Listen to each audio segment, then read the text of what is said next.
Well, thank you very much indeed for that warm introduction. I once was normal. I actually had a job. I used to get up in the morning, get a train to London and work. Unlike the bunch of college kids we've now got in politics who've given away our country. And they don't understand, they have no idea, actually, that we, the British people, are proud of who we are proud of those that went before us, and that we believe that the best people to govern Britain are the British people themselves through the ballot box, not the bureaucrats in Brussels. And yet the sheer gutlessness and weakness of our leaders was, I think, shown today by the Prime Minister. Now, that may be a difficult comment for the Conservative members of this panel, I don't know. One of them's left already, so maybe it is. But, well, they often bugger off when I speak, you know. But, I mean, he's still there. It's up to you, mate. I mean, stay or go, I don't mind. But to listen to David Cameron today, coming out with exactly the same arguments that Nick Clegg used against me in the European elections of 2014, what good it did him, I'm pleased to say. But for the Prime Minister to say that 3 million British jobs would be threatened if we left the European Union, for the Prime Minister to say, as he did at a car plant in Ellesmere Port, that unless we weren't part of this European Union, they wouldn't buy our motor cars, shows me he is a classic product of Oxbridge who went straight into being a political researcher. He's never bought or sold a good or a product in his life, because the facts are very simple. They're very, very simple. Just down the road from here in Sunderland, we have the Nissan car plant. It is now said to be the best and the most efficient car manufacturing plant in the world. And yes, a lot of those motor cars that are made in Sunderland are sold into the European markets. And that's good for Sunderland. It's good for the North East, and it's good for jobs. But the point, Prime Minister, or Dave, as he likes to call himself, didn't make it up, did I? The point, Prime Minister, is that we sell cars to Germany, but if you look out of your window, you'll see they sell cars to us. They sell us BMWs. They sell us Audis. They sell us Mercedes. And they used to sell us Volkswagens.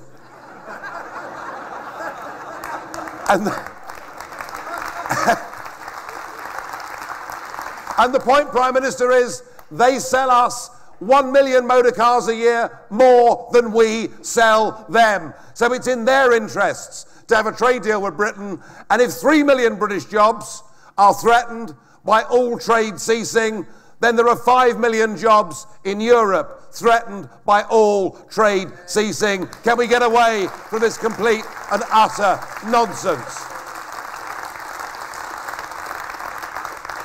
And as we're here in the North East, which of course is the friendliest and most patriotic part of the entire United Kingdom, isn't it? That wasn't hard, that one, was it? Thought I might get a clap for that one. But as we're here, we're told that the great and the good in the North East think that it's vital that Britain stays part of the European Union. You know, the bankers and big businessmen in the North East think we must stay part of the European Union. And the politicians in the North East think we should stay part of the European Union.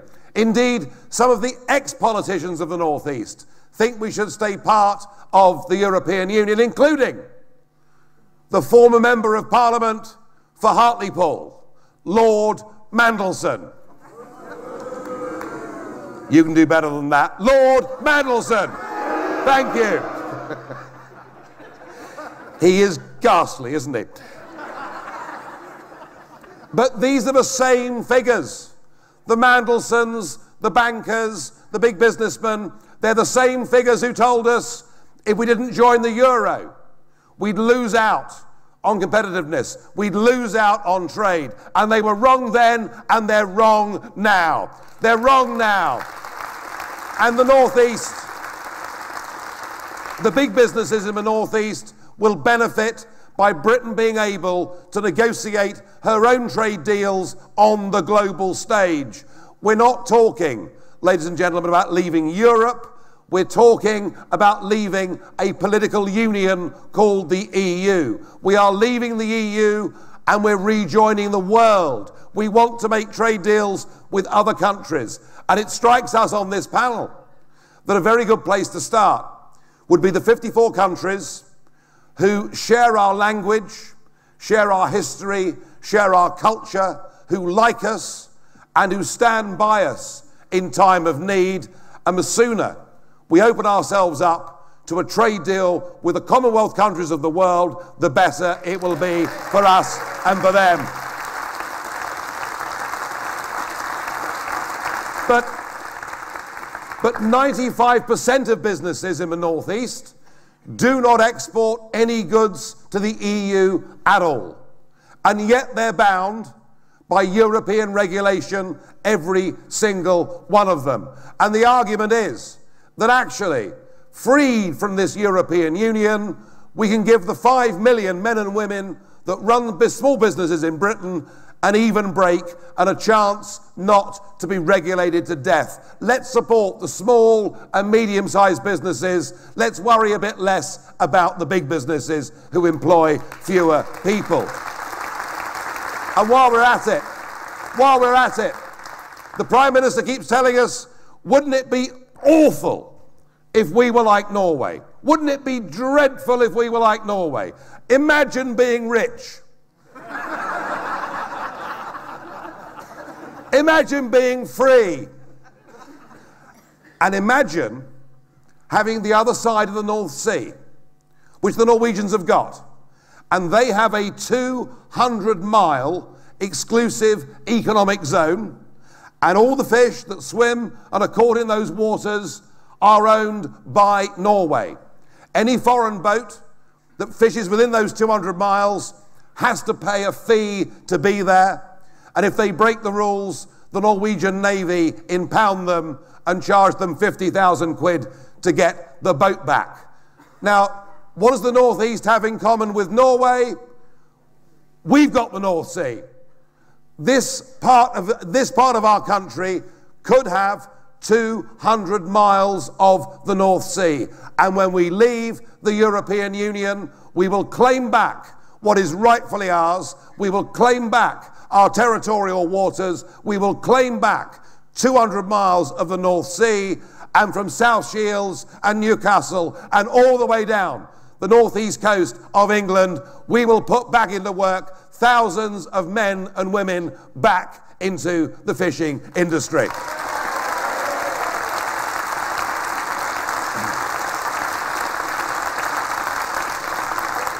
This referendum is actually very simple. This referendum is, do you think we should govern our own country? Do you think we should make our own laws? Do you think our parliament should be sovereign? Do you think our own Supreme Court should be supreme? And do you think that we should control our own borders and decide who comes to live, work and settle in our country? Well, I do. I do. And I believe the fact that a British passport is now effectively open to 500 million people from Europe is plain and simply wrong. We do not need unlimited unskilled labour coming into our country from the whole of the rest of Europe, coming into our country from places like Romania and Bulgaria, where they're very much poorer. And what we've seen through mass uncontrolled immigration is people's wages being driven down, the living standards of good, ordinary British people being driven down to the advantage of big businesses and the big employers. And it's time we stood up for decent men and women and families in this country and said they should be able to earn a fair day's pay for a fair day's work. And the impact of this on the National Health Service, on the provision of school places, on all of our public services has been pretty severe. But if the other side have launched Project Fear, which they have, haven't they? Telling us that all trade would cease, that normal life would not function. In fact, they've been so extreme in their warnings. I think all they're left with is to tell us that if we left the European Union, a plague of locusts would descend upon our country. Well, let me just respond with saying what I think my fear is of us staying in. They tell us it's safer to stay in. They tell us it's more secure if we stay in. They tell us we'll be better off and happier and safer as part of this union. Well, I wouldn't call this union a huge success. Just look at the Eurozone. Look what it's done to Southern Europe. It has driven tens of millions of people in the Mediterranean countries into abject misery and poverty. But there is a problem that is now far, far bigger than that. And it is the EU's migrant crisis. The reason, ladies and gentlemen, that this referendum is taking place on the 23rd of June and not the 23rd of September is what the government knows is the migrant crisis is going to be worse this year than it was last year. And why? Why? Because the EU's common asylum policy sent out a message last April that anyone can come. And that error was compounded by Chancellor Merkel making the biggest political mistake we've seen in modern times in Europe by saying, please, everybody come. A disastrous mistake, one that should not have been made, but it was. And now people are coming in vast numbers. Some, yes, are people who would qualify historically as genuine refugees. But as somebody that has seen what is going on in Greece, has visited the jungle in Calais, let me tell you that most of the people that are coming do not qualify as refugees. They are economic migrants, and they're coming to us in numbers that are wholly unsustainable and unacceptable for our countries.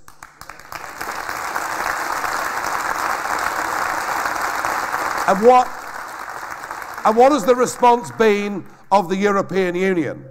Well, it's rather like if you get a bottle of champagne, which, being keen on buying French products, I often do, and sometimes getting the cork out of a champagne bottle can be a bit tricky.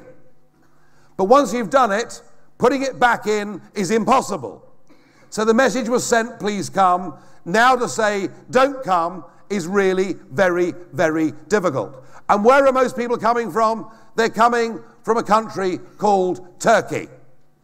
And what has the European Union done in the last 2 weeks? They've been in an extended summit with Turkey that concludes this Thursday. And here is what is proposed by the European Union. The deal is that we gave Turkey 3 billion euros with a promise that fewer migrants would cross to the Greek islands. But so far this year, the numbers coming are 30 times greater than they were in 2015. And so the Turks have asked for another 3 billion, which we're going to pay them.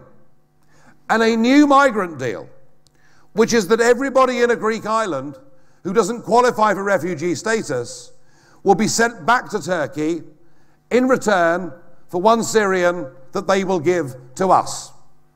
So we've given them 6 billion, yet the numbers won't change. And on top of that, from June of this year, the European Union is giving visa-free access to 77 million people from Turkey. In theory, they can only stay for 90 days. But in practice, huge numbers will disappear or will claim family reunion. And if that wasn't enough, what we've now agreed, and by the way, our Prime Minister, Dave, has since 2005 been an enthusiastic supporter of Turkey joining the European Union. We've now agreed to fast-track Turkish accession to be a member of the European Union. I mean, the deal the Turks have done, I mean, what a pity that David Cameron didn't have a Turk doing his renegotiation.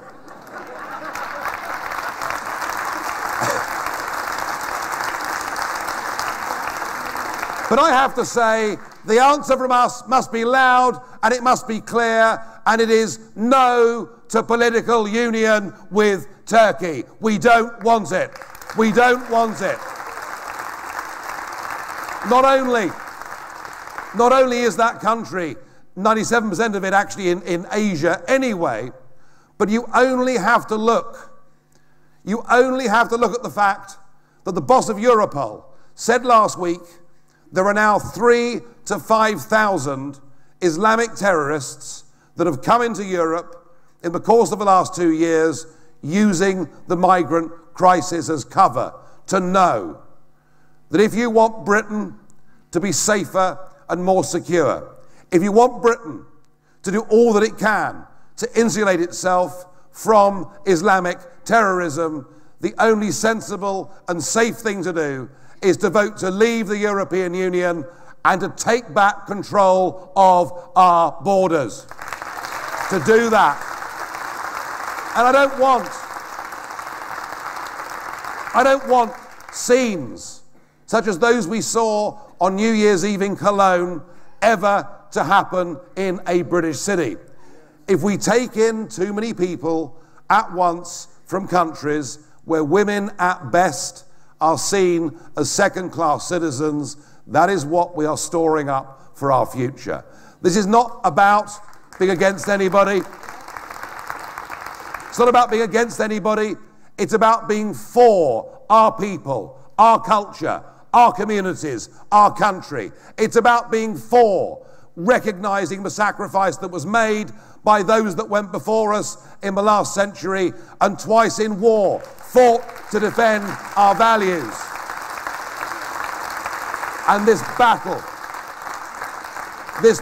and you can see it on the one side, there's Goldman Sachs, the Prime Minister, most of the Labour Party, and some big businesses lined up together, and against them are the people. And this is what this battle's about. It's about the people versus the politicians. This must be, you must become our people's army in our modern day peasants' revolt. We must say that our political class have betrayed the trust we put in them. They lied to us about it being a common market, and they go on lying to us about a deal being legally binding when clearly it is not. This is our time to rise up against the establishment, to take back our country. We want our country back. We want our country back. Do you want your country back? Well, then say it with me. Say it with me. We want our country back. One more time. We want our country back. Thank you very much.